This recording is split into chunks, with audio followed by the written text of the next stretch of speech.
റെഡിയാ? Ready boss, please come on. മകനെതിരായ case വ്യാജ വാർത്തയെന്ന യു പ്രതിഭ MLA വാദം പൊളിയുന്നു. എല്ലാത്തിനും പിടിച്ചകത്തിട്ട് ചന്തിക്കിട്ട് നാല് പൊട്ടിക്കണം. ഇന്നലെയാണ് കനിവ് ഉൾപ്പെടെ 9 പേരെ കുട്ടനാട് എക്സൈസ് സംഘം പിടികൂടി ജാമ്യത്തിൽ വിട്ടത്. എനിക്ക് അതാണ് പിടികിട്ടാത്തത്. അതെന്തായാലും പിടിച്ചവന് പിടികിട്ടി കാണും തന്നെ.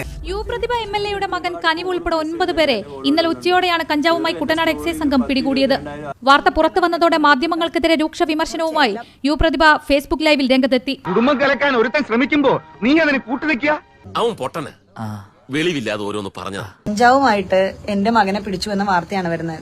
ഓ തന്നെ തന്നെ എന്റെ മകനെ പിടിച്ചു എന്ന വാർത്ത ആധികാരികമാണെങ്കിൽ ഞാൻ നിങ്ങളോട് മാപ്പ് പറയാം. ദൈവമേ, എന്റെ ഓരോ കഷ്ടകാലം അല്ല എന്ത് പറയാനാ. എന്തരാണ് സാറേ ഇത്? ഇങ്ങനെയാണോ പിള്ളാളെ പഠിപ്പിക്കണത്? നേരെ തിരിച്ച് അതല്ല, നിങ്ങൾ തെറ്റായിട്ട് ഈ വാർത്ത കൊടുത്തെങ്കിൽ നിങ്ങൾ മാപ്പ് പറയണം. കൂടാതെ ആ വാർത്ത നിങ്ങൾ പിൻവലിക്കണം. എന്തുണ്ടെന്ന് പറഞ്ഞിട്ട് എന്നാ കാര്യം? മനുഷ്യരാണ്, കുറച്ചൊക്കെ വിവരം വേണം. തുടർന്ന് നിയമ നടപടികളും കാര്യങ്ങളും ഞാൻ ചെയ്തോളാം. ഞാൻ എന്തായാലും നിയമ നടപടികളുമായിട്ട് മുന്നോട്ട് പോകും. MLA വാദം തള്ളുന്നതാണ് FIR-ലെ വിവരങ്ങൾ. കേസിൽ 9ാം പ്രതിയാണ് കനിവ്.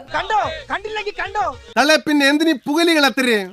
NDPS ആക്ട് 25B, 27B എന്നീ വകുപ്പുകൾ പ്രകാരം കനിവ് ഉൾപ്പെടെ 9 പേർക്കെതിരെ കേസെടുത്തത് കഞ്ചാവ് കൈവശം വെച്ചതിനും ഉപയോഗിച്ചതിനുമെന്നാണ് FIR. ഇതിപ്പോ നാണക്കേടായി.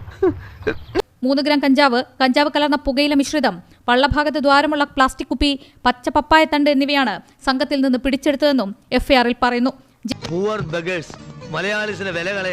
ജാമ്യം ലഭിക്കാവുന്ന കുറ്റമായതിനാൽ കസ്റ്റഡിയിലെടുത്ത 9 പേരെയും ഇന്നലെ തന്നെ ജാമ്യത്തിൽ വിട്ടിരുന്നു. അതുകൊണ്ട് സാറേ, ഇത്തോലെ ഇംഗ്ലീഷുകളെല്ലാം പറഞ്ഞ് നേരം കളയാതെ നമുക്കിപ്പോ ഉണ്ടായ ഈ പ്രശ്നത്തിന്റെ കച്ചവടം അങ്ങോട്ട് ഉറപ്പിക്കാം.